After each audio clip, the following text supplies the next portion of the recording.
Well, we had a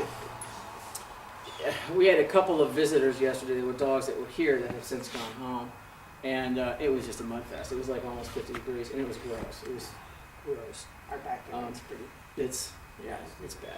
And then when they go out and they tool around in the yard, they're pawing each other, and so everybody. She went in a little bit browner than. She's actually pretty good at stopping at the door before we brought her here to get her paws cleaned off. She can pick up what she wants to quick, it seems like. What she wants to. What she wants What she's endorsed for doing, she does. Right. And the thing is, though, is that basically that reinforcement comes in a lot of different ways. It's not just treats and pats on the head. Dogs self-reinforce for stuff all the time.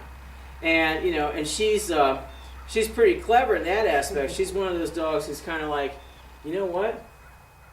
If I don't want to do something, I can make you stop. And she learned pretty early, and she started with that behavior relatively quick. Honey, I think she actually needs to go to the bathroom. She actually started with that behavior relatively early, because if you give her not even a real stern physical correction, it was just basically just a stern vocal correction, and she'd act like she was just falling apart. Nice. And it's like, please. Yeah. And the thing is for the most part, like we were talking, she had a lot of sound sensitivity, and there's certain dog body types that she's afraid of and stuff like that. She really isn't. It's because people attend to her when she overreacts. So that's what she does. If I overreact, someone's going to say, oh, poor baby, it's okay. And she's learned that. So here we're like, you suck it up. Deal. She was out with two really rowdy labs, a Doberman, my dogs, my friend Lisa's dogs.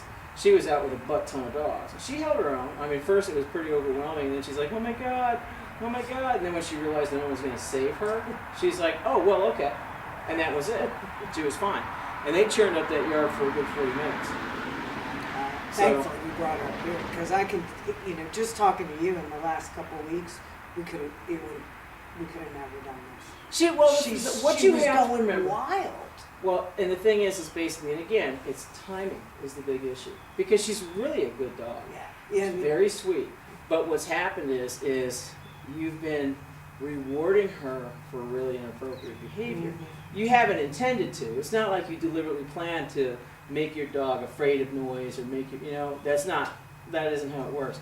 But, rewards, people are always thinking of rewards as, here's a cookie, you're a good dog, yippee skippy type behavior. But what it is basically tones.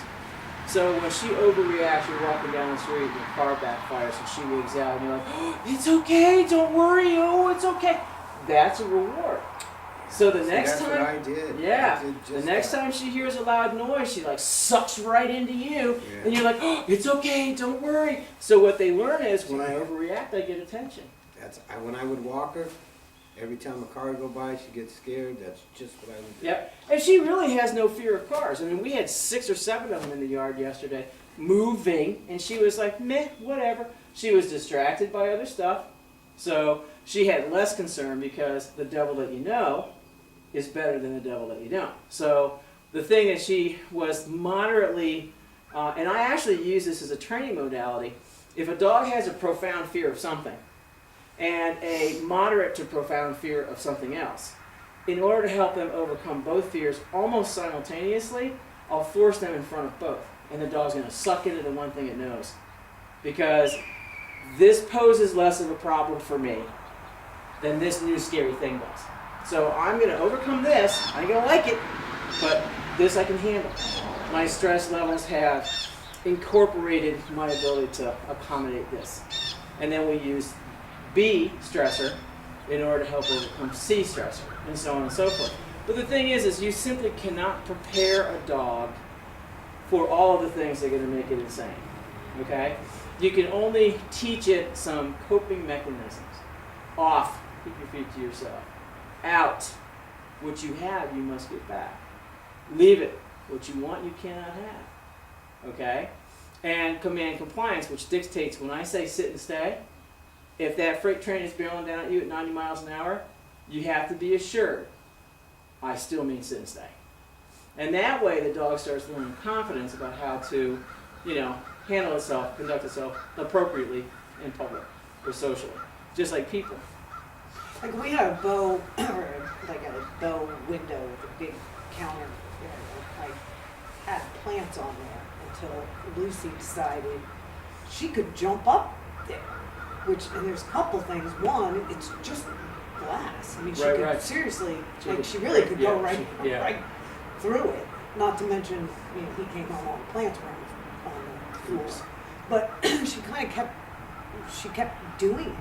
And, you know, swat her off, and I put her in. Yeah, you don't want to be bed smacking her. Well, anything. not, you know. Right. But yeah, you know, pulling her off or whatever. Yeah. The last thing you want to do is reach in, okay? Because that sets up that startle reflex. All right? And the reason that we use the leash and collar is because we want to be able to just simply grab the end of the leash, extract her, come on, good girl, and give her something else to do. Just by virtue of the fact that we don't want her thinking that our approach is something to be afraid of. And the thing is,